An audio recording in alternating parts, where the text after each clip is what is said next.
தமிழக அரசியல் களத்தையே ஒட்டுமொத்தமாக அதிர வைத்திருக்கிறது திமுக அரசுக்கு எதிரான ஊழல் பட்டியல்.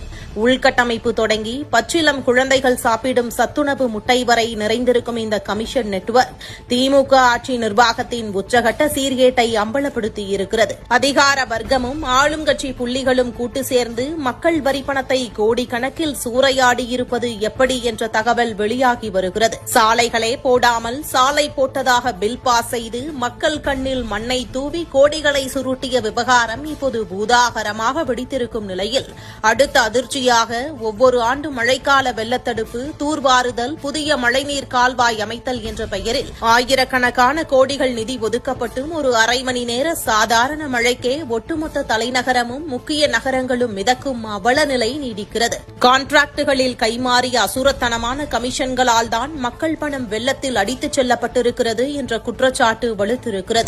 அரசு நிர்ணயித்த விலையை விட ஒரு பாட்டிலுக்கு கூடுதலாக வசூலிக்கப்படும் 10 மற்றும் 20 ரூபாய் பணம் எந்த கணக்கிலும் வராமல் திமுகவின் முக்கிய விஐபிகளின் கஜானாவிற்கு நேரடியாக செல்வதன் மூலம் மட்டும் ஆண்டுக்கு 1800 கோடி ரூபாய்க்கு மேல் கருப்பு பணமாக மாற்றப்படுவதாக அதிர வைக்கும் தகவல்கள் வெளியாகியுள்ளன.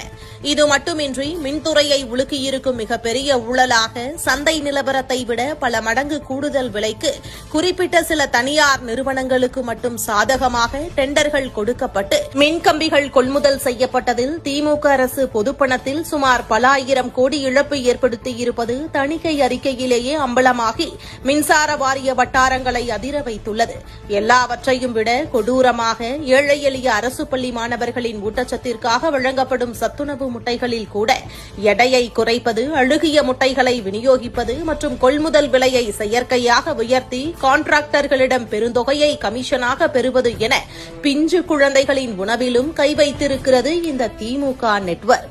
அதே நேரத்தில் முறையான விளையாட்டு மைதானம், தீயணைப்பு பாதுகாப்பு வசதிகள், தகுதியான உள்கட்டமைப்பு என எதுவும் இல்லை என்றாலும் கல்வித்துறையின் முக்கிய அதிகாரிகளுக்கு பல லட்சங்கள் லஞ்சமாக கைமாறினால் போதும், அத்தனை விதிகளும் காற்றில் பறக்கவிடப்பட்டு தனியார் பள்ளிகளுக்கு பின்வாசல் வழியாக அனுமதி வழங்கும் மாபெரும் முறைகேடும் இப்போது வெளிச்சத்திற்கு வந்திருக்கிறது. சாலை முதல் சத்துணவு வரை, உள்கட்டமைப்பு முதல் கல்வித்துறை வரை கோடிகளில் புரளும் இந்த கமிஷன் நெட்வொர்க்கின் பின்னணியில் இருக்கும் திமுகவின் அந்த டாப் புள்ளிகள் யார், அடுத்தடுத்து பிடிபடப் போவது யார் என்ற கேள்விகளுடன் தமிழக அரசியலில் பெரும் புயலை கிளப்பியுள்ள இந்த ஊழல் பட்டியலால் அறிவாலயம் தரப்பு இப்போது கடும் அதிர்ச்சியில் உறைந்து போயுள்ளது.